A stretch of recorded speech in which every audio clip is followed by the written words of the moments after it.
Good morning. I'm Sandra Day OConnor. As the first woman justice of our Supreme Court, I had to know and understand our Constitution. As a justice, my job was to help interpret it and to understand what it said. And it's up to all of us to know about our Constitution, both in our minds and in our hearts.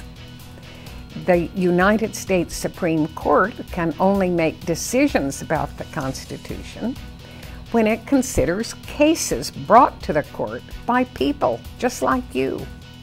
Only then is it the court's job to determine what the Constitution says. You need an actual case or controversy. And as an example, in 1969, the Supreme Court decided that schools cannot restrict students' First Amendment right to free speech in the classroom without showing that they have a good reason to do so. The only reason the court was able to make that decision in the first place was because 3 teenage students from Des Moines, Iowa, who were protesting the Vietnam War, used their knowledge of the Constitution to take a stand in their school and then to appeal their case all the way to the Supreme Court of the United States. You can look it up. The case is Tinker versus Des Moines Independent Community School District. That case is still used today to help to determine what the First Amendment's free speech right means in the classrooms across our country. When you arm yourself with knowledge of the Constitution, you're preparing yourself to stand up for your rights, for your dreams, and for the kind of country in America in which we want to live. Knowledge really is power. Happy Constitution Day! I'm Saya Hermosi here on the front lawn of the National Constitution Center in Philadelphia. For those of us here at the center, today is the biggest day of the year. We're celebrating the Constitution's birthday. September 17th, 1787 was the day on which the Constitution was signed. And in the 224 years since, we, the people, have used that Constitution as the entire basis of our way of life. Our rights, our freedoms, the ideals we want America to live up to, a more perfect union. And there's no better day than Constitution Day to talk about that. Back there, over my shoulder, is Independence Hall. That's where the Constitution was written and signed in 1787. When you're here in Philadelphia, you can visit Independence Hall to see where the Constitution was signed. Then walk 2 blocks north on 6th Street to the National Constitution Center, where you can learn all about how Americans, just like you and me, have used the Constitution to make history. Today we're going to tell you what was happening back there at Independence Hall in 1787. Why did we need a Constitution anyway? Who got to say what went into it, and what happened after it was signed? You'll learn about the ratification of the Constitution by the states and how a Bill of Rights was added. You'll see how the Constitution gives you the right to express yourself and the power to shape our nation every single day. So let's blow out the candles and wish the Constitution a happy 224th birthday. A bit of travel is necessary to tell this part of the story. That's why I brought you here to the Springfield Armory in Springfield, Massachusetts. The Armory was established in 1777 as an arsenal for the Continental Army. It was this place that housed the muskets that we needed to fight and beat the British in the Revolutionary War. But the American Revolution wasn't just a military conflict, it was also a revolution in politics. The new states realized that they would have to stick together even after the fighting ended if they wanted to see the revolutionary experiment succeed. They wanted to be bound together for reasons like defense, but they also wanted to keep their own independent and unique characteristics, because there were some pretty big differences between each state. Their first solution was the Articles of Confederation. Drafted during the war and ratified by the states in 1781, the Articles of Confederation laid out how the government was supposed to operate. It gave a few very specific powers to the central government and left most of the responsibility to the states. It did specifically guarantee that the states would be bound together forever in a perpetual union, where all the states would be treated equally. The Articles of Confederation gave the central government the power to make war, to negotiate diplomatic agreements with other nations, and to resolve border issues with new Western territories. This central government, which was called the Congress of the Confederation, consisted only of a legislative branch. There was no federal judiciary and no executive department. Each state got one vote, so all of its representatives had to be in agreement on each issue. And in order to change the Articles, the states all had to agree unanimously, making it very hard to change the way the system was set up. Adding another difficulty, the Articles of Confederation didn't give the central government the power to raise an army or collect taxes. They had to rely on the state governments to contribute troops or money when necessary. It was these and other weaknesses that would be highlighted in 1786 when a group of angry farmers in Massachusetts would stage a rebellion and show that the system needed serious attention. It all started with a man named Daniel Shays, who had fought with the Continental Army during the Revolution. Shays never got paid for his service, and when he returned home, he was sent to court because he couldn't pay his debts. He soon figured out that he wasn't the only one feeling the economic pinch. He saw that many other people were losing their homes and all of their property because of their debts. The debtors took matters into their own hands by forming themselves into a militia and forcing courts to close in the western part of the state. The big showdown happened when they came here to the federal arsenal and tried to take it over. On January 25, 1787, Shays and his men took their stand in front of a state-organized militia.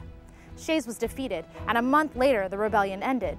But people with ideas like his won several state elections in early 1787 and passed the kind of debtor relief laws that Shays had wanted, but others, including the framers of our Constitution, thought unjust. Even though Shays' name went down in history as the leader of the rebellion, he was just one of many people with the same problems, feeling the same way. Although Shays' rebellion was put down, the election results convinced men like James Madison, Alexander Hamilton, and even George Washington that this country needed a stronger central government to prevent states from passing unjust laws. In the summer of 1787, delegates gathered at a convention in Philadelphia to see what they could come up with. But there's a better place to tell that story at the National Constitution Center. Let's head back to Philadelphia and find out more.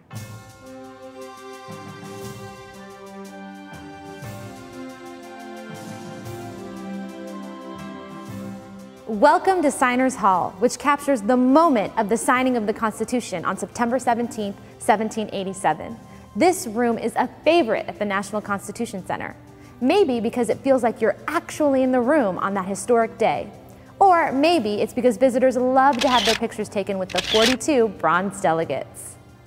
Each statue is life-sized in terms of height and body type, and the casts for the heads were sculpted based on portraits, written descriptions, and anything else we could get our hands on to make them look as realistic as possible. It's a pretty powerful feeling standing in this room and imagining you were there as the Constitution was being created. Of course, the creation of the Constitution didn't just happen. For one thing, the original charge from Congress was to come up with suggestions on how to improve the Articles of Confederation. But it didn't take the delegates long to realize they would have to come up with something entirely new. So they took James Madison's lead and began drafting an entirely new document that would give shape to the young republic. But writing the Constitution wasn't easy.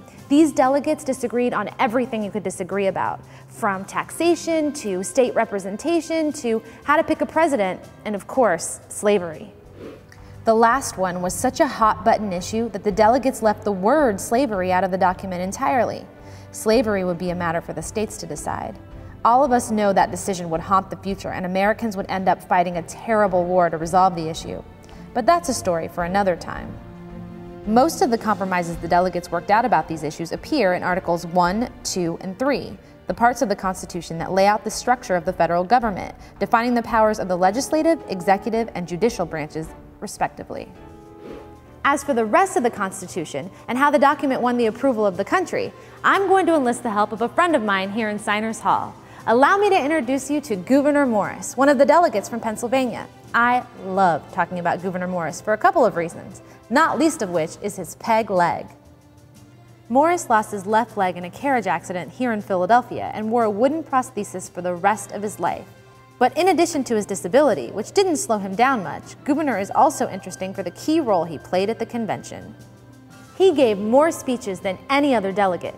He also served on the Committee of Style, which actually wrote the words of the Constitution, including the famous and powerful opening phrase, "We the people." But the Constitution was just words on parchment until something else very important happened. You see, the Constitution didn't just become the supreme law of the land the moment it was signed by the delegates on September 17, 1787. First, it had to be ratified or approved by 9 of the states. And although the Constitutional Convention met in secret, the delegates had placed the final authority in the new government in the hands of the people, and an idea called popular sovereignty. That meant the document had to be reviewed and approved by the people themselves. To do that, the delegates included Article 7 to define the way in which the Constitution would be approved. Here's what it says. The ratification of the conventions of 9 states shall be sufficient for the establishment of this Constitution. The first state to ratify the Constitution was Delaware. The folks there got on it pretty quickly, ratifying on December 7, 1787, just 3 months after the end of the convention. As the other states started holding their ratifying conventions, they began to make suggestions for changes. That process went up all the way until the 9th state's ratification. But to learn more about that, we'll be hitting the road again. Here we are in Concord, New Hampshire. Behind me is the New Hampshire State House. New Hampshire, or the Granite State as it's nicknamed, has a very cool history. It was the first of the 13 colonies to declare its own independence from Great Britain, even before the Declaration of Independence on July 4, 1776. Every 4 years, New Hampshire holds the first primary in the presidential election, which casts it into the national spotlight. Another time it was in the spotlight, June 21, 1788, when a state convention right here in Concord ratified the Constitution of the United States. As the 9th state to ratify, it was New Hampshire that made the Constitution official. But the delegates to the New Hampshire ratifying convention didn't just get together and say, "All right, great idea, let's go with it." The participants approved the new Constitution, but they made it very clear they wanted to see some changes made, and included suggestions. And New Hampshire wasn't the only state to include suggestions for changes. Massachusetts, South Carolina, New York, Virginia, and North Carolina all had ideas as well. Put together, these 6 states suggested over 200 changes in all. Something was becoming clear. Not everybody was completely happy with this new Constitution. But many on the fence were willing to give it a chance if its supporters promised to make changes that would protect individual liberties and the rights of states. Now, some of the changes that were being proposed ended up disappearing. New Hampshire, for example, suggested capping the size of the House of Representatives at 200. Kind of ironic considering New Hampshire today has the largest state legislature in the Union. It also turned out that the different states were suggesting a lot of the same things. Quite a few of those changes ended up making it into the first addition to the Constitution. One founding father in particular was responsible for making those changes happen, James Madison. Madison promised during the run-up to the first congressional elections in 1789 that, if elected to Congress, he would examine the suggested changes to the Constitution and propose the best ones as new amendments. And that's where Article 5 comes in. Article 5 says that changes can be made to the Constitution in the form of amendments. Now, there are 2 ways to propose constitutional amendments. Congress can pass a proposed amendment by a 2/3 vote in both the House and the Senate, or 2/3 of the states can petition Congress to hold a constitutional convention. Only the first method's ever been used. Article 5 also specifies 2 methods of ratification for amendments.